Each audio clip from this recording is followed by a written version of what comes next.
सर्वप्रथम तुमचं नाव सांगा आणि त्यानंतर बोलायला सुरुवात करा. नमस्कार, मी सुरेखा डोईफोडे. मी मुंबईचीच रहिवासी आहे. कांदिवली चारकोपवरून मी आलेली आहे.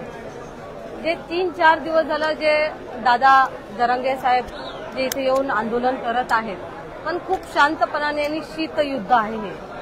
अशा पद्धतीचं हे शीतयुद्ध करत आहेत की आम्ही इमॅजिन पण केलं नव्हतं की एवढं शांततेत चालेल. एवढा मराठा समाज लाखोने ओसंडून वाहतोय, पण एवढ्या शांततेने हे आंदोलन चाललेलं आहे. आम्हाला याचं खूप कौतुक आहे. आम्ही मुंबईकर म्हणून आम्ही या आंदोलनाचं खूप खूप खूप मोठ्या प्रमाणे समर्थन करतो आहे. मी मुंबईची राहणारी आहे. इथे मी जॉब करते, मी प्रवास करते. जेव्हा प्रवास करताना मला कुणाचा त्रास झालेला नाही.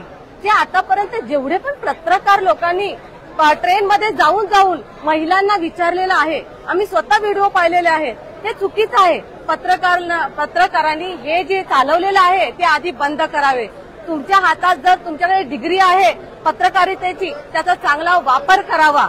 मी मुंबईत राहणारी आहे याचा अर्थ असा नाही की मी तुमचं हे सगळं सहन करेन म्हणून. एक मुंबईकर म्हणून आणि एक मराठा म्हणून मी या सर्व मराठा बांधवांना एक समर्थन देते आणि या सर्वांना मी आवाहन करते की तुम्ही आपले जोपर्यंत तुम्हाला आरक्षण मिळत नाही तोपर्यंत तुम्ही परत जाऊ नका.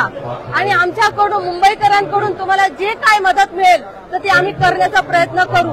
आमच्याकडून जरी भाजी भाकरी नाही पोहोचता आली तर आम्ही तुमच्या संरक्षणासाठी येऊ. आम्ही तुमच्यापर्यंत जरी नाही पोहोचू शकलो कधी, पण आम्ही तुमच्यासाठी एक मोबाईल वरून तरी आम्ही तुम्हाला समर्थन देऊ. आमची नजर आहे तुमच्या सगळ्या लेकरं बाळांवर आणि सगळ्या माता माऊलींना आम्ही हेच सांगतो की तुम्ही गावाकडून तुमची मुलं पाठवलेले त्यांचे संरक्षण आम्ही करतो आहोत. त्यांना गालबोट लागू देणार नाही. यासाठी मी इथे आलेली आहे. अजून एक मला बोलायचं आहे, जसं मुंबईकरांना परप्रांतीयांचा त्रास होतो त्यावेळेला मुंबईकर हा शांतच असतो ना, पण आज आम्हाला मराठ्यांचा अभिमान आहे. मराठे हे स्वतःच्या घरी आलेले आहेत.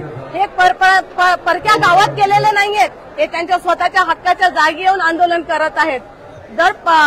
जर मराठा हा स्वतःच्या जर घरी येऊन जर तो हक्काचं मागणं नाही करणार तर काय तो परदेशात जाणार का? हे माझं सरकारला बोलणं आहे. आणि सरकारने गणपती हे सगळे मोठे मोठे मंडळात न जाता इकडे यावे आणि कृपया यांच्या ज्या समस्या आहेत त्या त्यांनी तुम्ही पूर्ण कराव्या. त्यांच्या समस्या ऐकाव्या आणि त्या समस्या तुम्ही त्यांच्या दूर कराव्या. तर याच्यासाठी मी विनंती करते माननीय मुख्यमंत्री साहेबांकडे, उपमुख्यमंत्री साहेबांकडे. उपमुख्यमंत्री साहेब, तुम्ही तर दलितांचे सगळ्या गरिबांचे कैवारी आहात. तुम्हाला एवढा मोठा मान सन्मान देतो आम्ही महिला भगिनी, पण तुम्ही यांचं ऐकून का नाही घेत? यांचं कृपया ऐकून घ्या. यांच्या लेकरांना आज 3 पिढ्यांना नोकऱ्या नाहीये. त्या नोकऱ्यांसाठी तुम्ही आज का नाही त्यांना आरक्षण देत आहात? आरक्षण द्या. आज आमच्या डोळ्यात अश्रू आहेत, यांच्यासाठी अश्रू आहेत. तुमच्या डोळ्यात का नाही अश्रू येत? अहो, हे सगळे गरीब आहेत. हे सगळे महाराष्ट्राचे नाही तर पूर्ण भारताचे पोशिंदा आहेत. हे जर पेरणार नाही तर आपण, हे जर पिकवणार नाही तर आपण काही खाऊ नाही शकत. तर तुम्ही असं काय यांच्यावरती अन्याय करत आहात? तर कृपया करून मी तुमच्याकडे पाया पडते आणि यांना तुम्ही आरक्षण द्या.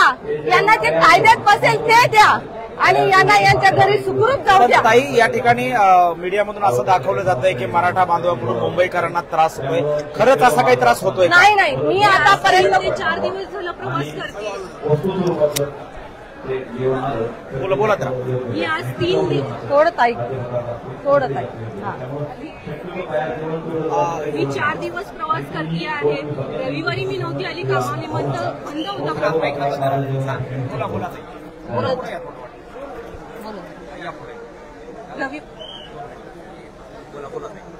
मी शुक्रवारी आले होते. माझं काम इथे मरीन लाईन्सला आहे. मी मरीन लाईन्सला कामाला येते, पनवेलवरून येते. मला कुठलाही त्रास आली नाही. मी शिवाजी छत्रपती टर्मिनसला उतरून ब्रिजच्या आतून खालून भुयारी मार्गातून मी प्रवास केला. मला कुठलाही, तिथे खूप गर्दी होती पण कुठलाही त्रास नाही. मला कुठलाही धक्का नाही. मला रोज गर्दीतून धक्का लागतो पण मला कुठलाही शुक्रवारी शनिवारी धक्का नाही लागला किंवा सोमवारीही धक्का नाही लागला. मी माझ्या सुखरूप उलट बिनधास्तपणे मी जात होती. कारण मला या मुंबईमधल्या एका अभिनेत्रीने फेसबुक पोस्ट टाकली होती की मी पहिल्यांदा दक्षिण मुंबईत भयभीत झाले. खरंच असं मराठा समाज वागतोय का मुंबईमध्ये? नाही नाही नाही, अजिबात नाही. जिला जर भीती वाटत असेल तर तिने स्वतःच्या घरी जाऊन राहावं, अभिनेत्री बनवू नये. कारण मी स्वतः बॉलिवूडमध्ये काम करते, रात्र 3-3 वाजता मी घरी येते. मी स्वतः एक आर्ट डायरेक्टर आहे, तरी सुद्धा मी स्वतः सांगते की कुठल्याच मुलीला आणि कुठल्याच अभिनेत्रीला आजपर्यंत रात्रीचा त्रास झालेला नाही. तर इथे मराठा समाजाला तर अरे ते तर तुमचं रक्षण करतील. आजपर्यंत मराठ्यांनी आपल्या महाराष्ट्राचं रक्षण केलेलं नाही तर भारताचं रक्षण केलेलं आहे. पुढे पुढे खरंच ताई या ठिकाणी मुंबईकरांना असा काही त्रास जाणवतोय का रात्री? नाही नाही, अजिबात नाही. हे जे सगळं सुरू आहे हे पाहून एका मुंबईकर महिला भगिनींनी स्वतः फेसबुक सांगितलं त्यांचा मी 12 मिनिटाचा तो व्हिडिओ होता. मी स्वतः त्या अभिनेत्रीला सांगेन, अगं तुझं नाव काय ते मला माहित नाहीये, पण एक लक्षात ठेव, मी स्वतः आर्ट डायरेक्टर आहे, सुरेखा नाव आहे माझं. फेसबुकवरती पण तू सर्च करू शकतेस. आम्ही सुद्धा रात्री 3-3 वाजेपर्यंत काम करतो आणि वापस येतो, तेव्हा आम्हाला भीती वाटत नाही. ज्या वेळेला तू स्वतः शूट वरून जर घरी जात असेल त्यावेळेला तुला रात्रीचे 2-3 तर वाजले असतील, त्यावेळेला तुला त्रास नाही झाला, मग आजच कसा तुला त्रास होतोय? ही मुंबई आहे, ही मराठ्यांची आहे, ही सर्वांची मुंबई आहे, सर्वांना सामावून घेणारी मुंबई आहे, सगळ्यांचं पोट भरणारी मुंबई आहे. म्हणून तर तू इथं काम करतेस ना. जर तुला जर त्रास असता तू इथं कशाला काम केलं असतंस? हे चुकीचं वक्तव्य अजिबात करू नको. जर तुला जर त्रास होत असेल तर तुझ्या घरी तू बसावं आणि अभिनेत्री बनण्याचा अजिबात तुला अधिकार नाही. कारण कलाकार हा हाडा मासाचा असतो, मातीचा असतो. तसेच हे मराठी मावळे आहेत आणि हे मराठी लोक आहेत आणि हे हाडा मासाचे आहेत, मातीतले आहेत. ते सुद्धा आपल्या कलेने एक शेत पिकवतात आणि आपल्याला पोट भरतात. तर त्यांची तू स्वतः एक आदर केला पाहिजे. जर तुझा स्वतःला जर लाज वाटत असेल तर तू त्याचा आदर कर, नाही तर तू इंडस्ट्रीमध्ये काम करू नकोस. हजारो लोक आपल्याला लाईव्ह पाहतायत आता सध्या. हो, 950 लोक लाईव्ह पाहतायत.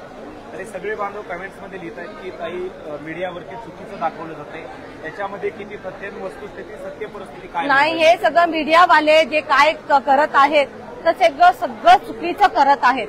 मीडियावाल्यांना कृपया हात जोडून विनंती आहे, कृपया असले व्हिडिओ दाखवू नका, कुणालाही विचारू नका की कुणाला काही त्रास होतोय का. त्यांना हेच विचारा की तुम्हाला आरक्षण पाहिजे का. प्रत्येकाला हे सगळं जाणीवपूर्वक करत जाते. मुंबईमध्ये एवढे मराठी आहेत, काही पश्चिम भारतातले पण आहेत, म्हणजे 70% जास्त, त्याच्यापेक्षा पण जास्त पश्चिम भारतीय आहेत, पश्चिम महाराष्ट्रातले आहेत. ते सुद्धा मराठा आहे, 96 कोळी आहेत. मी सगळ्यांना आवाहन करते, कृपया तुमच्या लेकरांसाठी पण तुम्ही या आंदोलनामध्ये सहभागी व्हा. जर तुमच्या मुलांचं जर भविष्य बघायचं असेल तर आज तुम्ही ऍडमिशन घ्यायला जाता. मी सुद्धा माझ्या मुलाचं ऍडमिशन घ्यायला गेले, त्यावेळेला सुद्धा त्याच्या टक्केवारीनुसार त्याला कॉलेज मिळालं नाही. माझ्या डोळ्यात पाणी आलं, माझ्या मुलाच्या डोळ्यात पाणी आलं. तेव्हा तुम्हालाही अनुभव आला असेल तर कृपया करून हे तुमच्यासाठीच चाललेलं आहे. हा तुम्ही एक डोक्यामध्ये फिट बसवा आणि तुम्ही इकडे या. जरांगे दादांना तुम्ही समर्थन द्या आणि त्यांच्या पाठीशी उभे राहा. आणि अजून एक बोलणं आहे की एवढे मुलं आलेले आहेत, लहान लेकरं आलेले आहेत, मोठे माणसं आलेले आहेत, सगळ्यांच्या आरोग्याची काळजी सगळ्यांनी एकमेकांनी घ्या.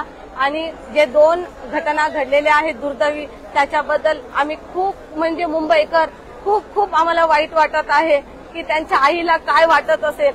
तिने एक लढाई जिंकायला पाठवली होती आणि तो तिथे शहीद होऊन वापस आला. पण आयांनो, तुम्ही रडू नका, तुमच्या मुलांचे बलिदान हे वाया जाणार नाही. ताई, इथं हे सगळे बांधव घरदार सोडून आलेले आहेत अक्षरशः, सोबत काही जणांच्या लहान मुलं सुद्धा आहेत. तर जेव्हा अशा एका निष्पाप समाजावरती असा एक समाज इथं न्याय हक्क मागण्यासाठी आलाय आणि त्या समाजाचं नेतृत्व या ठिकाणी 4 दिवसापासून उपाशी आहे, अशा समाजावर अशा प्रकारचे आरोप, याच्या पाठीमागे काही कोणाचा हात असू शकतो? तुम्हाला मुंबईकर म्हणून काय वाटतं? आम्हाला मुंबईकर म्हणून एवढंच वाटतं, ज्या वेळेला हे लोक वोट घ्यायला येतात, आता कुठे गेले? आता सगळे बाहेर पडा, फक्त त्यांच्या मागे उभे राहा, त्यांच्या पाठीशी हात द्या. कुठे गेले सगळेजण? आमच्याकडे पण येतात, आम्ही तुम्हाला वोट करतो ना, त्यावेळेला आम्ही असं नाही विचारत तुम्ही फक्त आश्वासन घेता, ते कधी पूर्ण करता? काही होता तर काही नाही होत, म्हणून आम्ही तुम्हाला दोषी नाही ठरवत. पण आज या मराठा समाजासाठी तुमची गरज आहे. तर कृपया करून ज्यांनी ज्यांनी वोट मागितले आहेत आणि जे जे निवडून आले आहेत आणि ज्यांनी ज्यांनी आपले भविष्य बनवलेले आहे ते सगळ्यांनी इथे येऊन जरांगे पाटील साहेबांना तुम्ही पाठिंबा द्या आणि सर्वांचं. महाराष्ट्रातून इथे बांधव आलेले आहेत, या सगळ्यांच्या न्यूज घरी प्रत्येकाची आई न्यूज बघते. आता मी इथे आलोय, माझी आई न्यूज बघते, माझी पत्नी न्यूज बघते. तर आमच्याबद्दल तिकडे काय संदेश जात असेल, काय महाराष्ट्रातल्या महिला भगिनींना काय सांगाल मुंबईमध्ये आलेल्या बांधवाबद्दल? मराठा हा लाख मराठा आहे. आई लोकांना तुम्ही अशा मुलांना जन्म दिलेला आहे की ते 90 ते 95% जवळजवळ नाही तर 100% ते एवढे बुद्धिमत्तेवाले मुलं आहेत की खरंच तुम्हाला कोटी कोटी प्रणाम आहे की त्यांना एवढे मार्क मिळून सुद्धा त्यांना नोकऱ्या लागत नाहीत. या गोष्टीची एवढी खंत आहे मनामध्ये, म्हणून हा जो आंदोलन तुम्ही उभारलेला आहे त्याच्यासाठी आयानो तुमचं आम्ही खूप मोठं अभिनंदन करतो. तुम्ही घाबरू नका, तुमची मुलं सगळे सुखरूप परत येतील आणि येताना हे आरक्षण घेऊनच येतील. धन्यवाद ताई. ताई, तुमची एक शेवटची छोटीशी प्रतिक्रिया द्या की तुम्ही सुद्धा पाणी मुंबईमध्ये मिळेल. प्रवास करत आहात. इथे जो आलेला मराठा समाज बांधव पाणी आहे, मिळेल. इथे जो आलेला मराठा समाज बांधव आहे यांच्याकडून खरंच सामान्य मुंबईकरांना इथे त्रास होतोय का?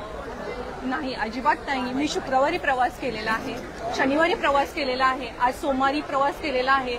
मी पनवेलवरून मरीन लाईन्सला कामाला येते. मी ट्रेनमधून प्रवास केलेला आहे. मी पनवेल टू सीएसटी प्रवास करत आहे. मला कुठलाही त्रास झालेला नाही. मी शुक्रवारी प्रवास करताना मला भुयारी मार्गातून मी प्रवास केलेला, तेव्हाही मला कुठला त्रास झाला नाही. शनिवारी मी प्रवास केलेला, मी मधल्या रोडने गेले कारण गर्दी होती, पण गर्दीतून जाण्याची गरज नाही. प्रवासाला रस्ता आहे, दुसरा पर्याय आहे.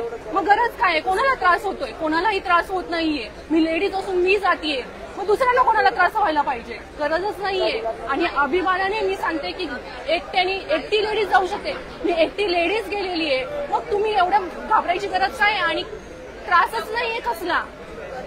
या ठिकाणी काय सरकारकडे काय विनंती कराल मनोजदादांसाठी, या मराठा समाज बांधवांसाठी? सरकारला काय विनंती कराल? लवकर आरक्षण द्या, यांना लवकर गावाकडे लवकर आरक्षण द्यावं हीच तुमच्या अर्धाच आहे. खरंच लवकरच लवकर. हे 4 दिवस उपोषण झालं, एवढा दिवस नका तुम्ही वाट देऊ. आम्ही मतदान करताना आम्ही एवढा वाट नव्हती बघितली. आम्ही केलं होतं तुम्हाला मतदान. आता तुम्ही आम्हाला लवकरात लवकर आरक्षण द्यावं हीच तुमच्या अपेक्षा आहेत आमच्या तुमच्याकडून. धन्यवाद ताई.